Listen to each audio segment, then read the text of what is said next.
Hello everyone, I am Monica. In this video, I am going to explain When You Are Old, a poem written by W.B. Yeats. Yeats was an Irish poet and dramatist born in 1865. His father was a painter, and young Yeats was inspired by him. He fell in love with Maud Gonne, an extraordinary Irish nationalist, but could not marry her. He wrote a few poems in the memory of Maud Gonne. Maud Gonne married a revolutionary who became a martyr in the Easter 1916 rebellion. Yeats continued to celebrate the beauty and talent of Maud Gonne in a series of poems and portrays his deep frustration and unhappiness. With the active support of a rich Anglo Irish widow named Lady Gregory, he founded the Abbey Theatre. Abbey Theatre is also known as the National Theatre of Ireland. Yeats wrote plays which not only expressed his nationalism but also his love for Maud Gonne. He received Nobel Prize for Literature in 1923. W.B. Yeats जो एक Irish कवि थे, dramatist थे, एबे theatre जिसको national theatre of Ireland भी कहा जाता है उसके फाउंडर थे। W.B. येट्स की एक बिलवर्ड थी जो एक्स्ट्राऑर्डिनरी ब्यूटीफुल गर्ल थी और उसका नाम था मॉड गॉन। लेकिन मॉड गॉन ने रिजेक्ट कर दिया था W.B. येट्स को शादी के लिए। 4 बार प्रपोज़ किया येट्स ने, लेकिन चारों बार मॉड गॉन ने मना कर दिया। बाद में मॉड ने शादी की जॉन मैकब्राइड नाम के क्रांतिकारी से, जो बाद में शहीद भी हो गया था।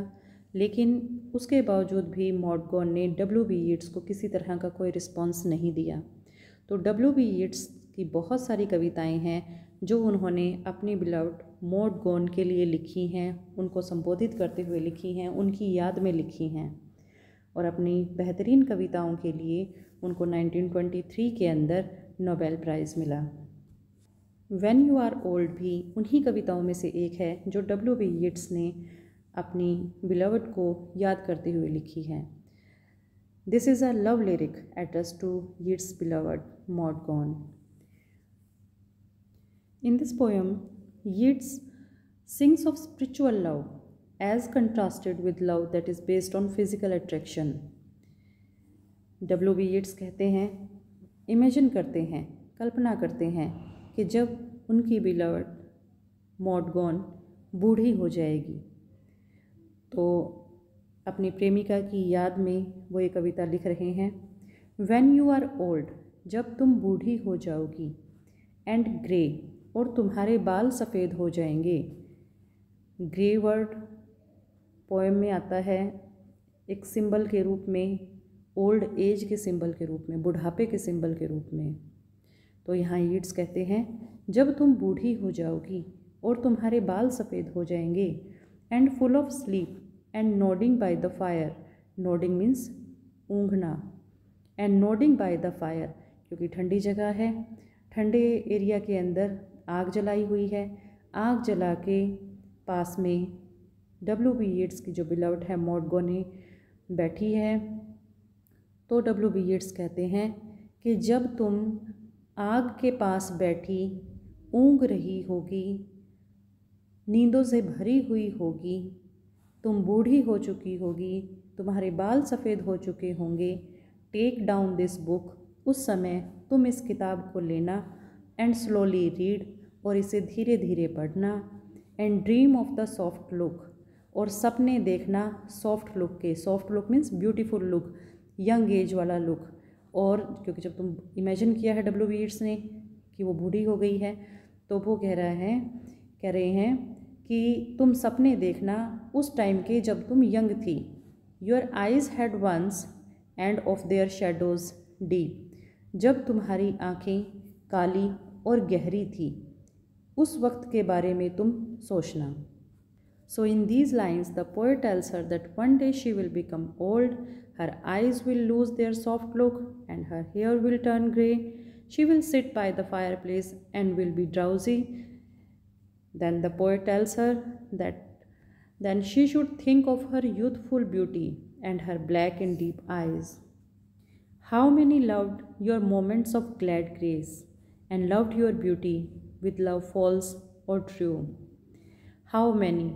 कितने कितने ऐसे लोग हैं जो उस क्षण उसकी सुंदरता को देखकर खुश होते थे. ग्लैड मीन्स खुश, ग्रेस सुंदरता.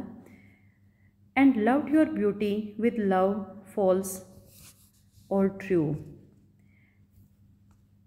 कुछ लोग थे जो तुम्हारी सुंदरता को देखकर इम्प्रेस तो होते थे, सुंदरता से प्रेम तो करते थे, लेकिन उनमें से कुछ एक झूठे थे, कुछ एक सच्चे थे. कुछ एक झूठी भावनाओं के साथ तुम्हारी प्रशंसा करते थे, जबकि कुछ सच्ची भावना के साथ प्रशंसा करने वाले भी थे.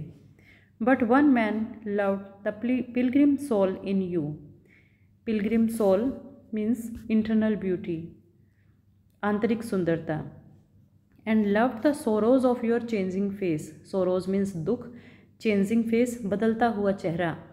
यंग एज के अंदर जो चेहरा है, जैसे जैसे टाइम बीतेगा समय का इफ़ेक्ट फेस पर आने लग जाएगा, तो बूढ़ा कोई भी नहीं होना चाहता.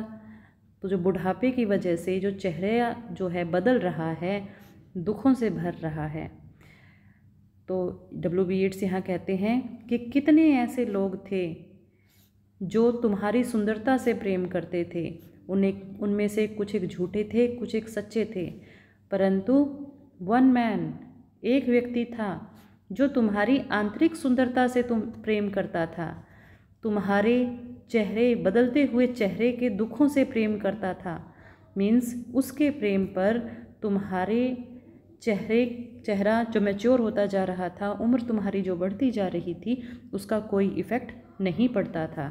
तो यहाँ पोइट ने अपने बारे में बात की है कि वैसे तो बहुत से लोग हैं जो तुम्हें पसंद करने वाले हैं, लेकिन एक मैं हूँ जो तुम्हारी आंतरिक सुंदरता से प्रेम करता हूँ, तुम्हारे बदलते हुए चेहरे से प्रेम करता हूँ.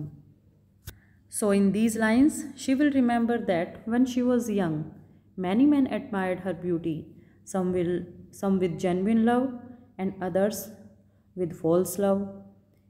She will also remember that among those men there was one man, and that one man is poet. That one man was poet, who loved not only her physical beauty but her pure soul also. So the poet loved even the sorrows of her changing face with the passage of time. And bending down beside the glowing bars, murmur a little sadly how love fled.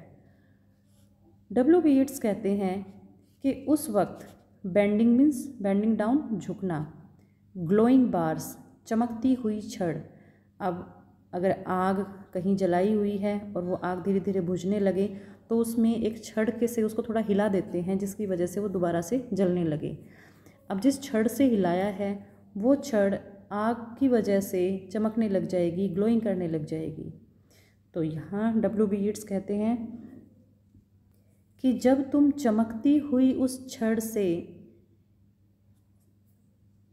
इन सब बातों को याद करते हुए आग के पास थोड़ा सा झुक जाओगी, मरमर, उस वक्त तुम बुदबुदाओगी, अ लिटल सैडली, थोड़ी सी उदासी के साथ, हाउ लव फ्लैड, कि वो सारा प्रेम कहाँ चला गया. फ्लैड मीन्स गायब हो जाना, कि वो जो इतने सारे लोग तुम्हें प्रेम करते थे वो अब कहाँ चले गए, कहाँ गायब हो गए. And paced upon the mountains overhead and hid his face amid a crowd of stars. वह प्रेम या तो पहाड़ों पे चला गया या फिर कहीं सितारों में छुप गया. मीन्स अब वहाँ पर कोई भी नहीं रहा. ऐसी कंडीशन के अंदर W.B. येट्स कहते हैं कि उसका प्रेम आध्यात्मिक है, शारीरिक नहीं. So in these lines the poet says that after recalling all the above things, she will bend down near the fireplace and will sadly remember how love has gone away and disappeared from the world. But only the poet's love for her is still fresh and constant. So Yeats sings of spiritual love as contrasted with love that is based on physical attraction. The physical love vanishes with the passage of time, but his love for his beloved is deeper and spiritual. Such kind of love always remains fresh in the memory. The poet possesses some of the characteristics of Yeats's early poetry, and it is one of the finest poems of Yeats. Thank you.